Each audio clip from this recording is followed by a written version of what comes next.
छत्रपती संभाजीनगर जिल्ह्यात मुलींच्या जन्मांचे प्रमाण चिंताजनकरित्या घटल्याचं प्रशासन अलर्ट मोडवर आलंय।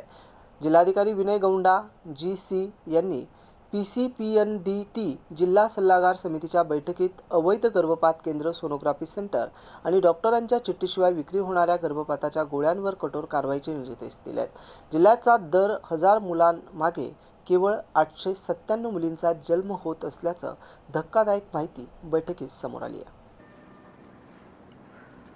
जिल्हाधिकारी कार्यालयात पार पडलेल्या PCPNDT सल्लागार समितीच्या बैठकीत जिल्ह्यातील मुलींच्या घटत्या जन्मदरावर गंभीर चिंता व्यक्त करण्यात आली। पैठण, वैजापूर, खुलताबाद आणि सोयगाव तालुक्यांमध्ये मुलींचे प्रमाण अत्यंत कमी असल्याचं निदर्शनास आलं। यावेळी जिल्हाधिकारी विनय गौंडा यांनी अवैध गर्भलिंग निदान रोखण्यासाठी प्रशासनानं कठोर उपाययोजना करण्याचे आदेश दिले। तसेच बंद असलेल्या सोनोग्राफी केंद्र, गर्भपात केंद्र याचीही नियमित तपासणी करण्याचे निर्देश देण्यात आले। डॉक्टरांच्या प्रिस्क्रिप्शनशिवाय गर्भपातच्या गोळ्या विकणाऱ्या औषध विक्रेत्यांवर कठोर कारवाई करून परवाने रद्द करण्याचा इशाराही देण्यात आला। गर्भलिंग तपासणी हा सामाजिक अपराध असून या विरोधात IAMS सह डॉक्टरांच्या संघटनांनी प्रशासनाला सहकार्य करावे असे आवाहनही जिल्हाधिकाऱ्यांनी दिले।